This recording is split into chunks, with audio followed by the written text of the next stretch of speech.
अब चूंकि मणिपुर में शांति नहीं हुई तो बहुत सारे हम उसके बारे में किंतु परंतु लगाकर टिप्पणियां कर सकते हैं, लेकिन अब इस समय जो चौधरी बीरेंद्र सिंह का जो इस्तीफा हुआ, चाहे वो दिए हों, कराया गया हो, तो जाहिर है कराया गया तो आगे की कुछ योजना से ही कराया गया होगा।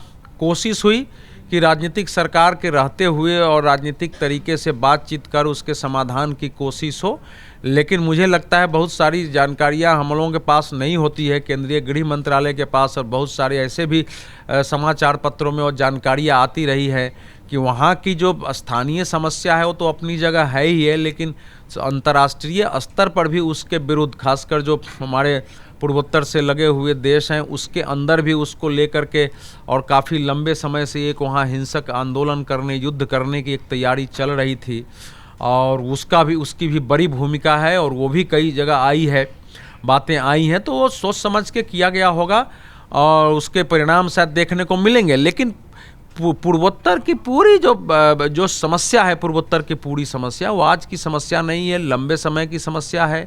वहाँ मणिपुर तो स्वयं लंबे समय तक धू-धू करके जलता रहा है। वहाँ की एक महिला मानवाधिकार कार्यकर्ता लंबे समय तक सभी सरकारों में उपवास करती रही हैं, उनके साथ समस्या भी पैदा हुई है। अप्सपा वहाँ रिकॉर्ड काल तक वहाँ लागू रहा है।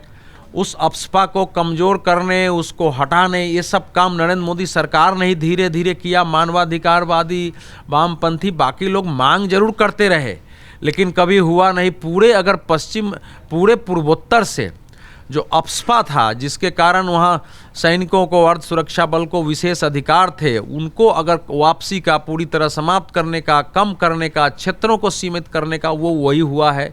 बातचीत करके समाधान निकालने की कोशिश हुई, लेकिन दुर्भाग्य से मणिपुर में मैतेई और कुकी का जो समस्या थी, वो मैतेई और कुकी की समस्या जो वो उस रूप में सामाजिक सांस्कृतिक स्तर पर नहीं सुलझ पाया। और फिर बाहर की शक्तियों ने जो पहले भी वहाँ कुकी के रूप में जो ईसाई समुदाय के बीच में चर्च के माध्यम से वहाँ काम करती रही हैं, वहाँ एक भड़काना, अलग ग्रेटर मणिपुर, ग्रेटर नागालैंड की मांग और उसको लेकर के लड़ाई, वो सब चीज़ें कोशिश हुई। और वो तो मैं मानूंगा कि अगर आपकी सरकार है तो सरकार से हैंडल करने में अगर ठीक प्रकार से हैंडल किया गया होता तो वो इस रूप में नहीं भड़कता। तो अभी तक की कोशिश हुई है। हम सबकी उम्मीद तो यही है कि मणिपुर शांत हो, लेकिन इतना आसान भी नहीं होता है। अगर मणिपुर में कोई समस्या होती है और मिजोरम के मुख्यमंत्री मान लीजिए उतर जाते हैं और वहाँ होने लगता है, नागालैंड में उसका प्रस्फुटन होता है और दुनिया के दूसरे देशों से होने लगता है कि बिना कहे हुए कि वहाँ चर्च जलाए जा रहे हैं, चर्च में आग लगाए जा रहे हैं, उसको इतना बड़ा इशू बनाया जाता है, तो उसको निपटने का भी वैसे ही तरीका होगा। और भारत बाहर की दुनिया से सक्षम है, लेकिन बाहर की अपनी छवि और अंदर भी। तो चौधरी बीरेंद्र सिंह के हटने के बाद इस समय जो राष्ट्रपति शासन है वो मुझे लगता है कालावधि की दृष्टि से है। राष्ट्रपति शासन एक कालावधि की दृष्टि से है। समस्या के उचित समाधान करते हुए कुछ समय तक सेना और बाकी के नियंत्रण में लाते हुए केंद्र स्वयं अपनी भूमिका निभाएगा। वैसे भी गृह मंत्रालय का एक बड़ा फोकस रहा, कई ऑफिसर वहाँ पूरा डेरा डाल के बैठे थे। जब वो घटना शुरू हुई तभी से लोगों का वहाँ जाना, वहाँ रहना और उसके अलग से बना उसका एक अलग से फोकस के लिए बाकायदा टेबल बना करके वहाँ से करना, वो सब काम होता रहा है। तो उसके परिणाम हुए कि वो जितना नियंत्रण से बाहर हो सकता था उतना नहीं हुआ। ये भी एक सच है, जो हम देखते हैं वो तो भयावह है, विभत्स है, लेकिन जो नहीं हुआ और जिस प्रकार से वहाँ घटनाएं घट सकती थी वो भी हमारे सामने रखना चाहिए।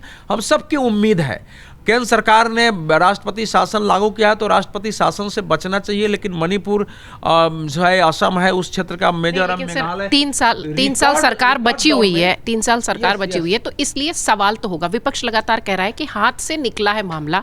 अगर अनुसूचित जाति की लिस्ट में शामिल होने जैसे मामले थे तो ये एक सामाजिक समस्या बनाई गई, जो कि बाद में राजनीतिक रूप लेती हुई दिखाई पड़ी। नहीं, मैतेई पहले अनुसूचित जनजाति में थे ही, मैतेइयों पहले अनुसूचित जनजाति में थे ही, बाद में उसको बाहर किया गया।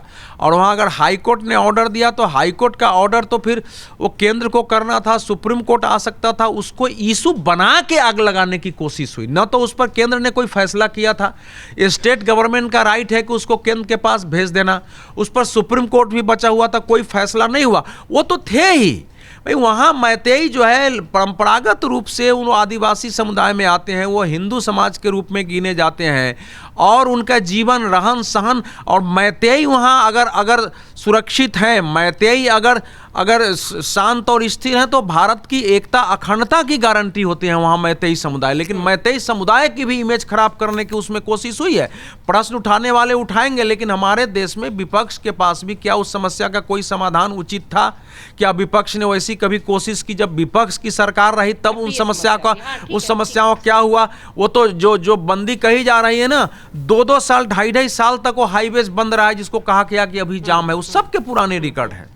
अमर उजाला जीवांजलि के सारथी की मदद लें और महाकुंभ में स्नान जरूर करें।